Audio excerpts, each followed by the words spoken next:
सबसे पहले मैं महाराष्ट्र अंधश्रद्धा निर्मूलन समिति का शुक्रगुजार हूँ कि मुझे आज उन्होंने यहाँ पर आमंत्रित किया और बोलने का मौका दिया। और आज इस मौके में मैं शहीद डॉक्टर नरेंद्र दाभोलकर साहब को भी याद करता हूँ और उनका जो एक बड़ा वैज्ञानिक हस्तक्षेप रहा भारत की जनमानस में, उस सराहनीय काम को आज पूरे सम्मान के साथ याद करके मैं अपनी बात शुरू करना चाहता हूँ। मैं समाजशास्त्री हूँ तो दो बुनियादी बातों से शुरू करूँगा। ये मोटी मोटी बातें हैं कि कोई भी समाज, कोई भी समूह, कोई भी ग्रुप वो एक नहीं होता है, विभाजित होता है। उसके अंदर अंतर्विरोध होते हैं, उसके अंदर संघर्ष होते हैं। दूसरा, कोई भी समाज या कोई भी ग्रुप, कोई भी समूह स्टैटिक नहीं होता है, बल्कि हमेशा गतिशील होता है, हमेशा बदलता रहता है। जब हम 1947 में जाते हैं, जब संविधान बनता है, संविधान लिखा जाता है, तो 3 साल का लंबी प्रक्रिया है, उसकी तमाम पेचीदगियाँ हैं, जटिलताएँ हैं। उस पर ना जाते हुए एक मोटी मोटी जो बात जो हम लोगों को समझ में भी आती है, उसको मैं दोबारा असर्ट करना चाहता हूँ। वो ये है कि वो समाज भी 1947 का जो दक्षिण भारत का, दक्षिण एशिया का जो समाज था, वो भी विभाजित था, बटा हुआ था जाति में, वर्ग में, और तेज़ी से बदल रहा था। हर ऐसे वर्ग, हर ऐसे ग्रुप के इंटरेस्ट को, उसके जो हित होते हैं, उसको रिप्रेजेंट करने के लिए कोई ना कोई विचारधारा या कोई ना कोई संगठन काम कर रहा होता है। तो समाज में अगर सिर्फ प्रतियोगिता रहेगी, अगर सिर्फ विभाजन रहेगा, कोई भी समाज आगे नहीं चल सकता। तो समाज को चलाने के लिए एक तात्कालिक तौर पे कोई ना कोई सहमति बनती है, सहमति बनानी पड़ती है। 1947 में भी तमाम तरह के विचारधाराओं का संघर्ष हो रहा था। एक तरफ नेहरू गांधी जी का सेक्युलर राष्ट्रवाद था, सावरकर जी का हिंदू राष्ट्रवाद था, मोहम्मद अली जिन्ना का मुस्लिम राष्ट्रवाद था, वामपंथ तहरीक थी, वामपंथी लोगों का अपना संगठन था। उसके बाद जो एंटी कास्ट या जातीय उन्मूलन की जो मूवमेंट्स थे, फुले, अंबेडकर, पेरियार, वो भी सक्रिय थे। तो उनका राष्ट्र को लेके, नेशन को लेके एक एंटी कास्ट अंडरस्टैंडिंग थी। ये तमाम समुदाय, तमाम विचारधाराएं आपस में क्लैश कर रही थी, आपस में संघर्ष कर रही थी। और किसी भी समाज में इस तरह का वर्चस्व के लिए संघर्ष हमेशा सतत चलता रहता है। लेकिन क्योंकि कोई समाज हमेशा विभाजित नहीं रह सकता है, उसको एक सोशल ऑर्डर क्रिएट करना होता है। तो इन तमाम विचारधाराओं से कोई एक विचारधारा निकलती है जो कि तात्कालिक तौर पे उस समाज को ऑर्डर देती है, उसको फिक्स करती है, और वो वहाँ पे एक आम सहमति बनती है। तो अगर आप संविधान को देखें तो वो भी एक आम सहमति है। और बाबा साहब अम्बेडकर बहुत खुल के कहते हैं कि ये संविधान जो है, ये संविधान हमारे जो तमाम लोग जो कॉन्स्टिट्यूएंट असेंबली में हैं, उनके विचारों को रिफ्लेक्ट करता है। और बहुत व्यापक तौर पे समझें तो उस वक्त का जो समाज है, उस वक्त का जो भारतीय समाज है, उसके विचारों को रिफ्लेक्ट करता है। लेकिन आज के बाद कैसा समाज बनेगा, आज के बाद किस तरह की चुनौतियां आएंगी, तो ये संविधान कोई धार्मिक ग्रंथ नहीं। ये संविधान में इसीलिए बदलाव की प्रावधान किया हुआ है, इसमें अमेंडमेंट का प्रावधान। तो संविधान कोई धार्मिक ग्रंथ नहीं है। समाज की जो गतिशीलता है, समाज में जो अलग अलग वर्चस्व के लिए जो संघर्ष चल रहे हैं, उनको वो प्रतिबिंबित करता है। और उस स्पिरिट के साथ हम संविधान को समझते हैं और उसको समय के साथ बदलते हैं। तो इस बुनियादी बात के साथ मैं अपनी बात शुरू करता हूँ। और मैं कहता हूँ कि 1947 में जो कंसेंसस बना, वो जिसको हम लोग नेहरूवियन कंसेंसस बोलते हैं, वो एक डोमिनेंट समझौता हुआ, डोमिनेंट कंसेंसस हुआ। और नेहरू जी और गांधी की जो कांग्रेस की विचारधारा थी, उसमें सेक्युलरिज्म, समाजवाद, socialism state planning, minority rights और साइंटिफिक टेम्पर, ये सब मुख्य बातें थी नेहरू की जो कंसेंसस था, वो जो विचारधारा उस वक्त थी। लेकिन ये एक विचारधारा थी, ये उस वक्त की वर्चस्वशाली विचारधारा थी 1947 में, लेकिन एक विचारधारा थी। बहुत सारी और विचारधाराएं संघर्ष कर रही थी। खासतौर से नेहरू जी का जो समझ थी, वो कास्ट के पोलिटिसाइज फॉर्मेशन से काफ़ी परेशान रहते थे। कास्ट का जो पोलिटिसाइज फॉर्मेशन है, उससे उनको दिक्कत होती थी। धार्मिक कट्टरता के वो खिलाफ थे, और मार्केट्स का जो फ्री प्ले था, जो फ्री मार्केट्स, कैपिटलिज्म का जो फ्री प्ले था, उस वक्त समाजवाद का दबदबा था, रूस की क्रांति हो चुकी थी, चीन की होने वाली थी, तो फ्री मार्केट्स का जो प्ले है उसको लेके उनको एक नेगेटिव व्यू था। तो कोई भी जब कंसेंसस बनता है तो कुछ चीज़ें समावेश करता है वो कंसेंसस, और कुछ चीज़ों को एक्सक्लूड करता है। तो नेहरू जी ने कुछ चीज़ें उस समय के हिसाब से, उस परिस्थितियों में कुछ चीज़ों को अपनी विचारधारा में इंक्लूड किया और कुछ चीज़ों को एक्सक्लूड किया। ये जो समझौता बना 1947 में, जिसको नेहरूवियन कंसेंसस बोलते हैं, ये 1990 तक देश में चला। और 1990 में 3 नई लॉजिक्स आई बहुत प्रमुख तौर पे, जिनको हम लोग 3 M's बोलते हैं, यानी मंडल, एक M मंडल, दूसरा मंदिर और तीसरा मार्केट्स। तो 1990s में जो पुराना नेहरूवियन कंसेंसस था, जो नेहरू के टाइम में जो सहमति बनी थी समाज में, उसको चुनौती मिलने लगी और 3 लॉजिक्स आई। एक मंडल की लॉजिक थी जिसने कास्ट की लॉजिक को आगे किया, दूसरी मंदिर की लॉजिक थी जिसने धर्म की लॉजिक को आगे किया, और तीसरी मार्केट्स, जहाँ पे नवउदारवादी नीतियाँ भारत में आई और जो सोशलिस्ट प्लानिंग थी उसको डिस्प्लेस करके न्यू लिबरल पॉलिसीज आई। और कल मनमोहन सिंह जी का देहांत हुआ और वो सूत्रधार थे उस न्यू लिबरल लॉजिक की भारत में। तो 1990s में ये कंसेंसस ब्रेक हो रहा है, जो नेहरू का कंसेंसस है। समाज बदल रहा है, नए नए समूह उठ रहे हैं और नई नई चुनौतियां आ रही हैं। तो ये तो क्लियर हो गया कि 1990s में नेहरू का जो कंसेंसस था वो ब्रेक होना शुरू हो गया। लेकिन कौन सा नया कंसेंसस बनेगा, कौन सी नई आम सहमति बनेगी, उसका युद्ध शुरू हो गया। और दो बड़ी लॉजिक्स जो हैं आपस में संघर्ष कर रही हैं। एक तरफ बहुजन राजनीति है जो इस देश में एंटी कास्ट पॉलिटिक्स की बात करती है, और दूसरी तरफ हिंदुत्व की राजनीति। ये 2 बड़ी लॉजिक्स 1990s में इंस्टॉल होती हैं। हम सब जानते हैं इसको मंडल बनाम कमंडल के नाम से हम जानते हैं। तो ये 2 लॉजिक्स का संघर्ष शुरू हुआ 1990s में, और शुरू में ऐसे लगा कि जैसे जो एंटी कास्ट जो पॉलिटिक्स है, सामाजिक न्याय की जो राजनीति है, शायद वो हिंदुत्व की राजनीति को मजबूत चुनौती दे पाएगी।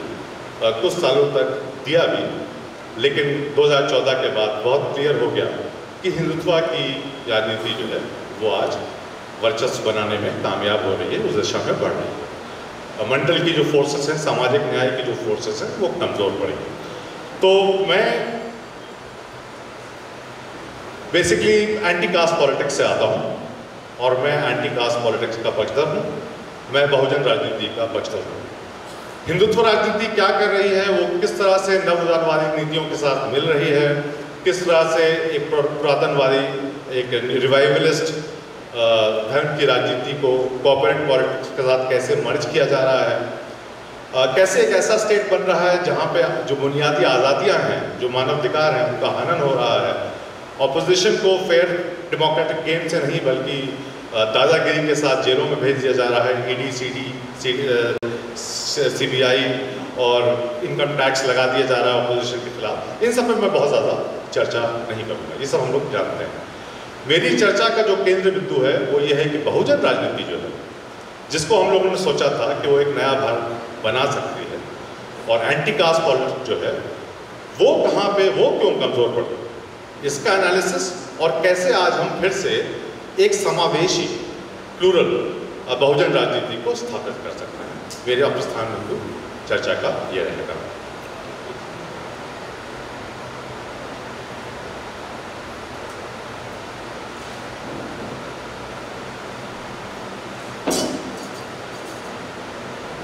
सॉरी, मेरा गला सूख जाता है। अपनी बात शुरू करने से पहले जो आज का समय है और उसमें जो बहुजन राजनीति की समस्याएं हैं, दिक्कतें हैं, उनको शुरू करने से पहले मैं थोड़ा सा पास्ट में जाना चाहता हूँ कि आज भी हम कैसे जो अंग्रेज़ों का और जो ओरिएंटलिस्ट प्राच्यवादी जो ज्ञान की परंपरा है और जो शासन प्रशासन की नीतियाँ अंग्रेज़ों ने बनाई थी, कैसे वो आज भी हमारे समाज को, हमारे समाज के नैरेटिव्स को, हमारे समाज को आज भी नियंत्रण करता है। बहुत ही अदृश्य किस्म से मैं उस पर बात करना चाहता हूँ। तो जो कॉलोनियल जो पॉलिसी है या कॉलोनियल ओरिएंटलिस्ट जो नॉलेज है, उसकी पेचीदगी में ना जाते हुए 4 बुनियादी प्रिंसिपल्स हैं जो उन्होंने स्थापित किए। सबसे पहले अंग्रेज़ों ने यहाँ पर, क्योंकि यूरोप में धर्म सबसे बड़ी पहचान हुआ करती थी जहाँ से वो आते थे, तो उन्होंने भारत में भी धर्म को सबसे प्रधान पहचान बना दिया।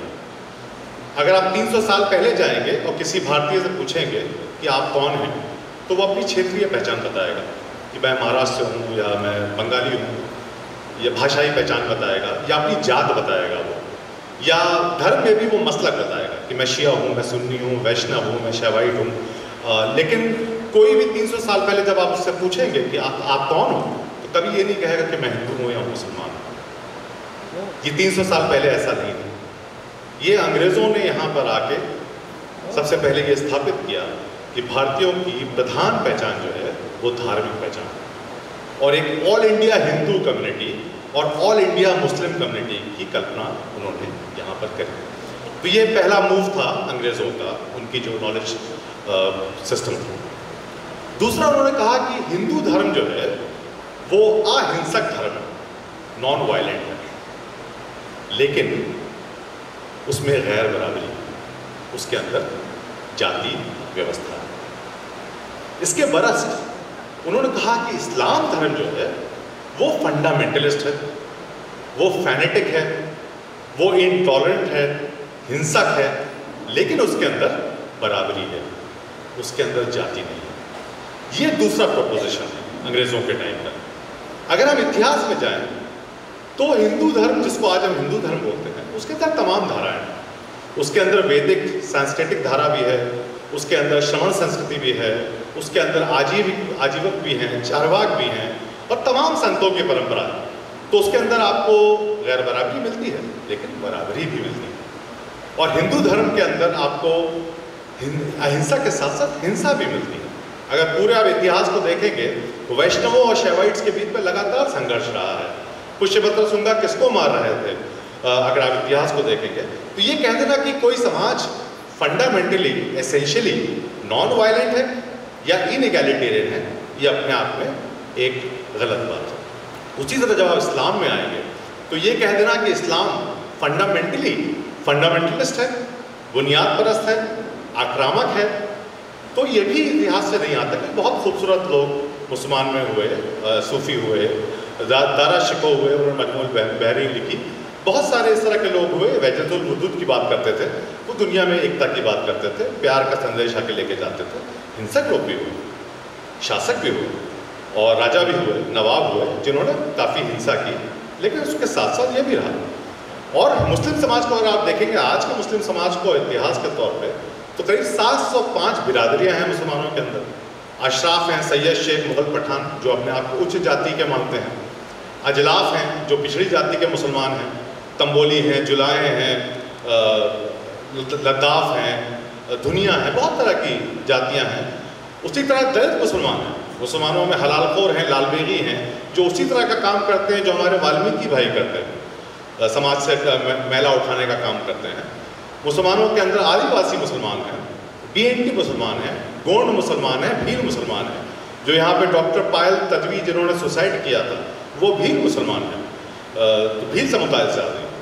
तो मुसलमानों के अंदर भी बहुत सारा जातियों में बटा हुआ मुस्लिम समाज है, तमाम मसलकों में बटा हुआ है, शिया है, सुन्नी है, बरेलवी हैं, अहले हदीस हैं, देवबंदी हैं, आपका मुतादिला हैं, तमाम तरह के सूफ़ी हैं, तमाम तरह की बंटवारा है मुसलमानों के अंदर, तमाम तरह की जातियां हैं, तमाम तरह के इंटरप्रिटेशंस हैं। यही हाल हिंदुओं में, वैष्णवाइट शैवाइट का झगड़ा है, 4000 जातियां हिंदुओं में हैं। तो मैं आपको एक किस्सा, भी समय नहीं है उसका, वरना मैं आपको सुनाता उस चीज़ को। तो मैं कह रहा हूँ कि आप अगर हिंदू समाज को, जिसको हम हिंदू समाज बोलते हैं, या मुस्लिम समाज को, जिसको हम मुस्लिम समाज बोलते हैं, उसके अंदर एक युद्ध चल रहा है।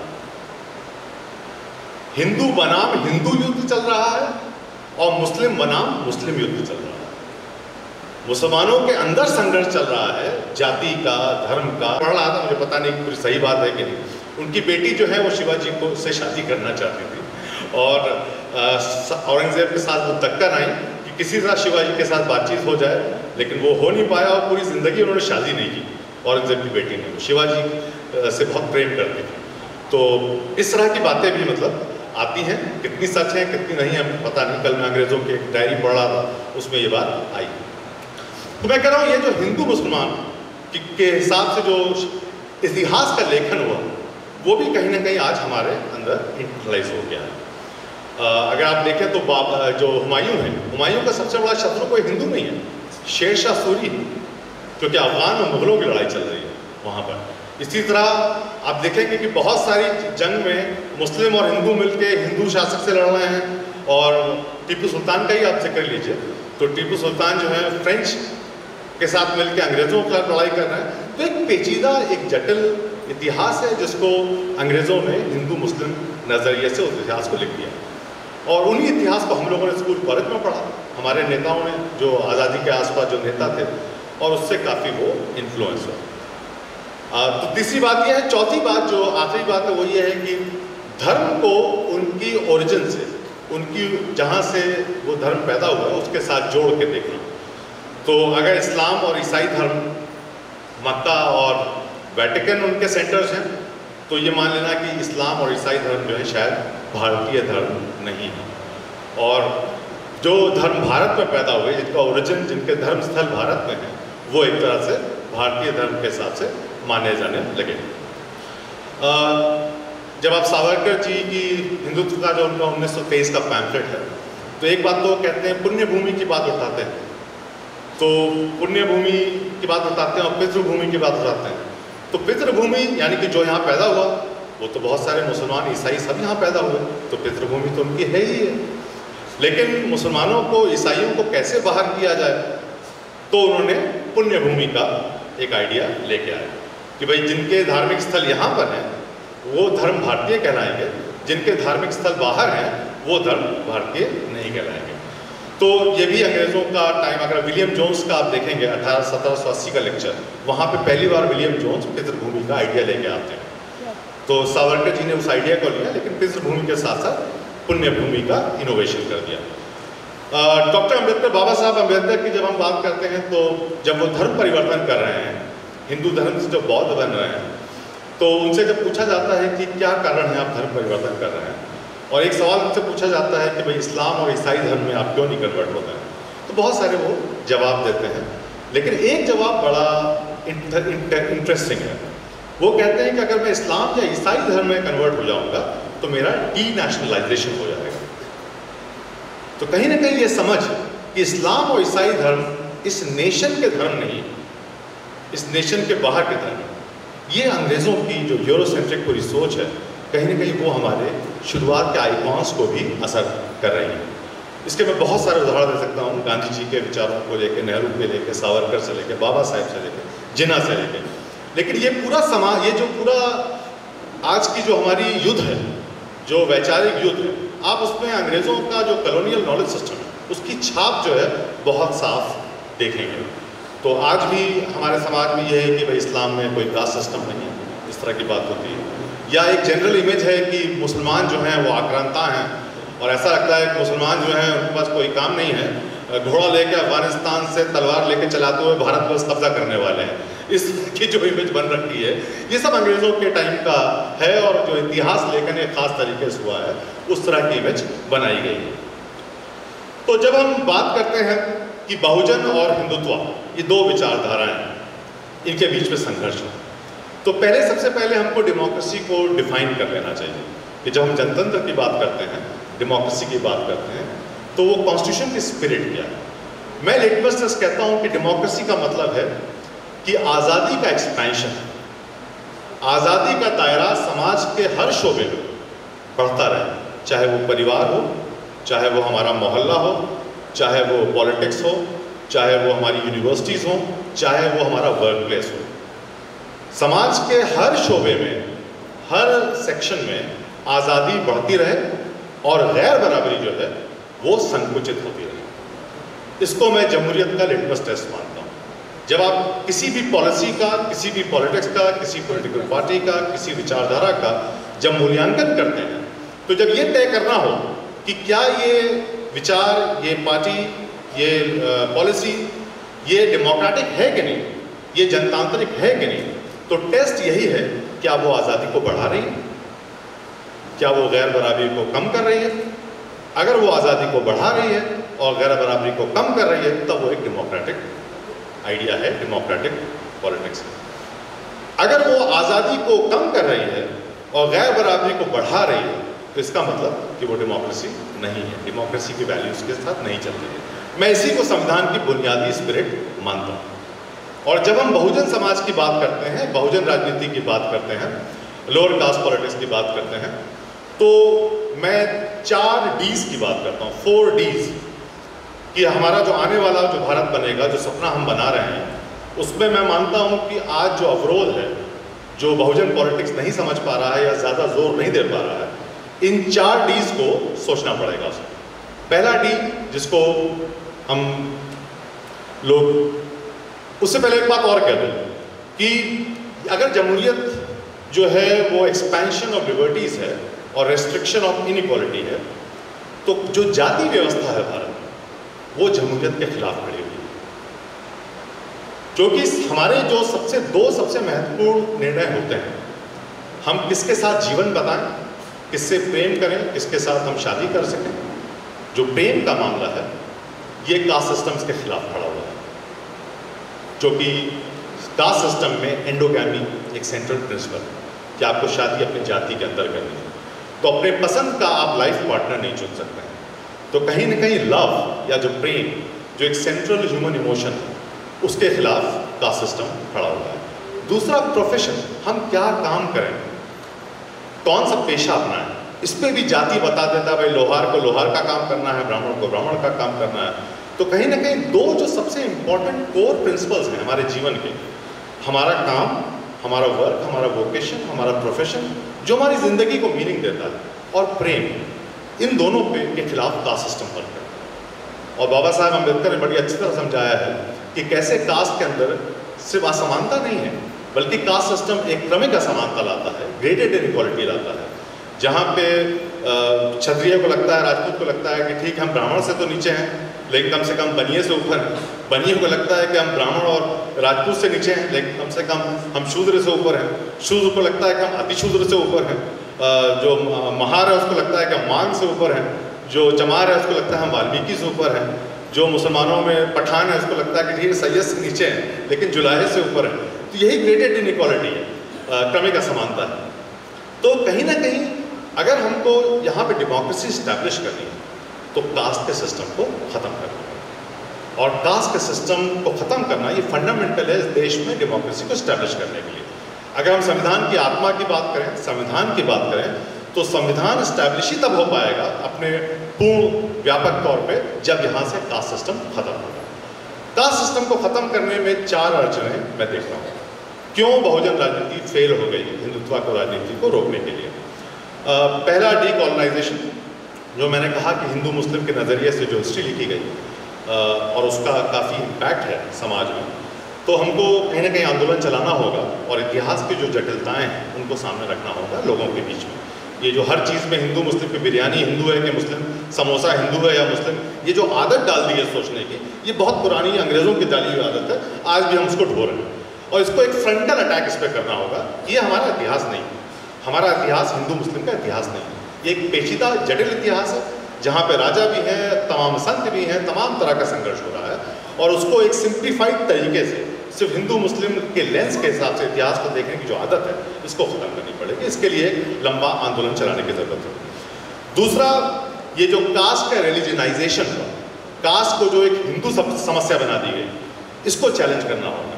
कास्ट जो है वो दक्षिण एशिया की एक सेकुलर कैटेगरी है और इस दक्षिण एशिया में हर धर्म में, हर क्षेत्र में ये पाई जाती है। मुसलमानों के अंदर कास्ट है, सिखों के अंदर कास्ट है, ईसाइयों के अंदर कास्ट है, हिंदुओं के अंदर भी कास्ट है।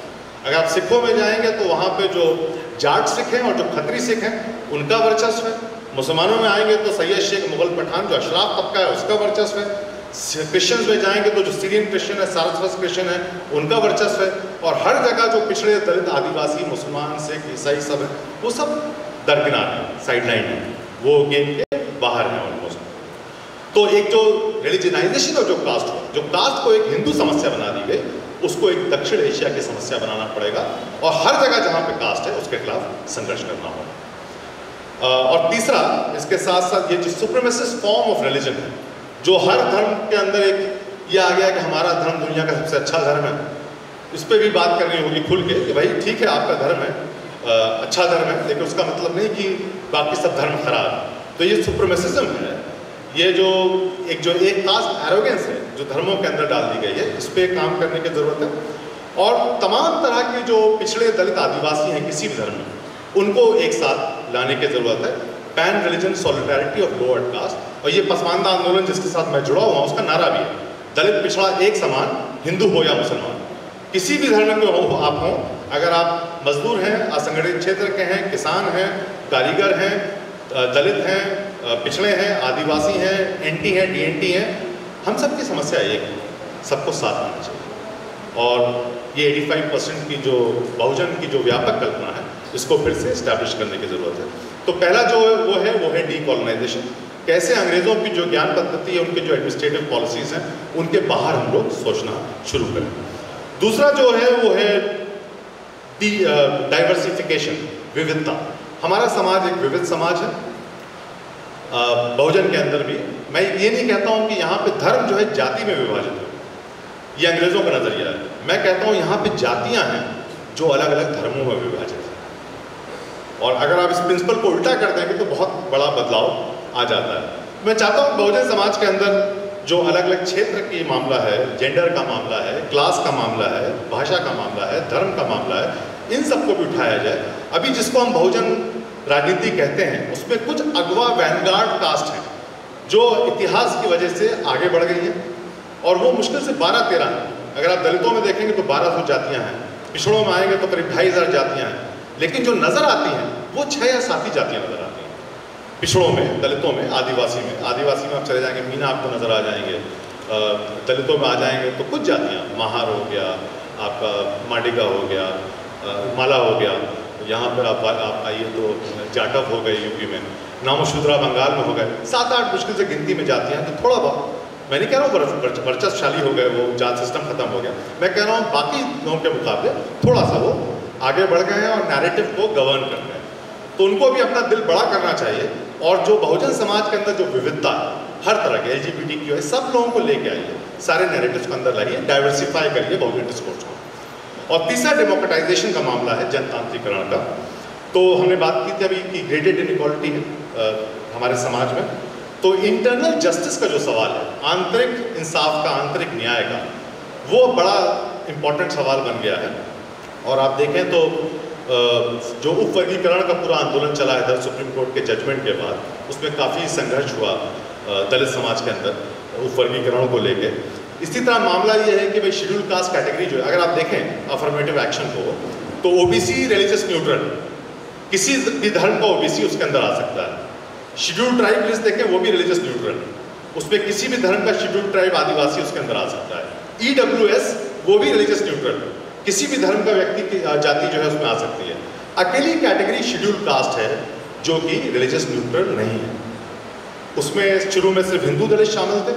1956 और 1990 के बाद सिख दलित और जो बुद्धिस्ट दलित है उनको भी शामिल किया गया, लेकिन मुस्लिम दलित और ईसाई दलित आज भी बाहर हैं उसमें। तो कहीं ना कहीं इंटरनल जस्टिस की जो मांग है उसको उस पर सोचना चाहिए हमको, और तमाम तरह के जो दलित है किसी भी धर्म के हो उनको शेड्यूल कास्ट कैटेगरी के अंदर लाना चाहिए। शेड्यूल कास्ट कैटेगरी को भी रिलीजियस न्यूट्रल बनाना चाहिए, उसी तरह जैसी बाकी सारी कैटेगरीज रिलीजियस न्यूट्रल है भारत में। तो ये हो गया आपका डेमोक्रेटाइजेशन, इंटरनल जस्टिस का मामला। और लास्ट क्वेश्चन डेवलपमेंट का है, विकास का मॉडल क्या हो। क्या विकास का मॉडल जो नवदारवादी नीतियाँ हैं क्या वो मॉडल रहेगा, क्योंकि वो एनवायरनमेंट पर्यावरण को बर्बाद करता है, और जब पर्यावरण बर्बाद होता है, जब ग्लोबल वार्मिंग होती है, उसका सबसे ज़्यादा असर बहुजन समाज पर पड़ता है, क्योंकि वो समाज का सबसे कमज़ोर समाज है।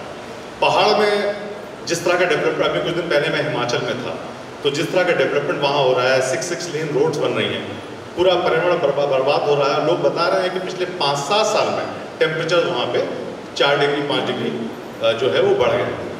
तो जो धूप में काम करता है, जो हमारा मजदूर तबका है, या जो गीग वर्कर्स हैं जो काम करते हैं स्विगी जोमेटो, ये सब आप देखिएगा सब बहुजन समाज के लोग हैं। अनऑर्गेनाइज सेक्टर जो है वो सब बहुजन समाज के लोग हैं।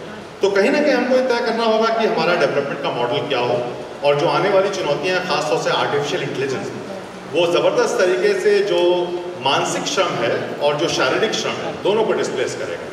हमारे जहाँ मैं रहता हूँ उसके पास एक स्कूल है, इंडस स्कूल है, वहाँ पे अब कंप्यूटर का एक कोर्स रोबोट पढ़ाता है। और इसी तरह हिमाचल में जो अडानी का फार्म है सेब का, वहाँ उन्होंने रोबोट्स लगा दिए हैं जिसमें सेंसर लगे हुए हैं और वो सेब को पिक करता है। उस रोबोट का कोई मजदूर हमारा मुकाबला नहीं कर सकता है, क्योंकि मजदूर थकता भी है, वो पान भी खाता है, वो बीड़ी भी पीता है, रोबोट को उसकी ज़रूरत नहीं है। इसी तरह टीचर हैं, हमको कभी कभी थक जाते हैं, लेकिन रोबोट जब पढ़ाएगा तो उसको कोई, तो इससे भयंकर बेरोजगारी आने वाली है। और ये पुरानी तकनीक की तरह नहीं है, क्योंकि एआई जो है वो अपने आप को खुद जनरेट करता है, ये खुद लर्न करने की कैपेसिटी है, सेल्फ रिफ्लेक्सिविटी है एआई के अंदर। तो पुरानी टेक्नोलॉजीज़ के मुकाबले ये क्वालिटेटिवली बहुत ही नई तरह की टेक्नोलॉजी है, और इसका जो असर पड़ेगा, क्या उसके लिए आज हमारे जो नेता हैं और जो ग्लोबल लेवल पे जो लीडरशिप है, क्या वो उसको संभालने के लिए तैयार है, क्या वो सोच पा रहे हैं, क्या उनके पास कोई सोल्यूशन है। जो मैसिव बेरोजगारी आने वाली 4-5 साल में दिख जाएगा हम लोगों को, तो उसका सबसे बड़ा असर जो पड़ने वाला है वो हमारे 85% मजदूर, किसान और जो हमारा जो दस्तकार तबका है, आर्टिसन तबका, उसको पड़ने वाला है एआई का सबसे बड़ा इम्पैक्ट। तो क्या हम मॉडल को, इस डेवलपमेंट के मॉडल को, विकास के मॉडल को रीथिंक करने को तैयार हैं कि नहीं? तो ये 4 Ds, decolonisation, diversification, democratisation, internal justice सवाल और डेवलपमेंट, मुझे लगता है इन चारों पे बहस होनी चाहिए, तब जाके जिसको हम बहुजन राजनीति बोलते हैं वो मजबूत होगी। अपनी बात मैं सिर्फ एक छोटी सी उस पर ख़त्म करूँगा। जब हम ट्रेन में जाते हैं तो अक्सर भारतीय ट्रेनों में जो टॉयलेट होता है, वॉशरूम होता है, वहाँ पे एक आप मग देखते हैं, लोटा होता है जिसपे जंजीर लगी होती है, चेन्ड होता है वो। तो ये एक बड़ा इंटरेस्टिंग मेटाफर है, ये जो भारतीय ट्रेन के टॉयलेट के अंदर जो मग है और जो चेन लगी हुई है, एक तरफ तो ये दर्शाता है कि हमारा सिविक कल्चर क्या है, हमारा जो नागरिक कल्चर, जो सिविक कल्चर है, सिविक वैल्यूज़ क्या है, पब्लिक प्रॉपर्टी को हम किस नज़रिए से देखते हैं, कि हम उस लोटे को भी चुराने से बाज नहीं आते, इसलिए वहाँ पे वो चेन लगा हुआ है। तो एक तो सिविक कल्चर के ऊपर सवाल है, लेकिन दूसरा उसके साथ एक और गहरा सवाल है, ये किस तरह का समाज है जहाँ इतनी गरीबी है कि एक आदमी को पब्लिक टॉयलेट से लोटा चुराना पड़ता है। मैं इस मग को, ये जो ट्रेन के टॉयलेट के अंदर जो मग है, इसको एक बड़ा गंभीर रूपक, गंभीर मेटाफर मानता हूँ।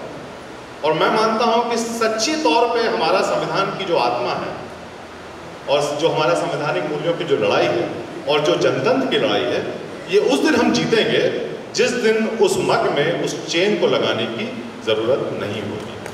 ये बात कह के मैं अपनी बात खत्म करता हूँ। Thank you.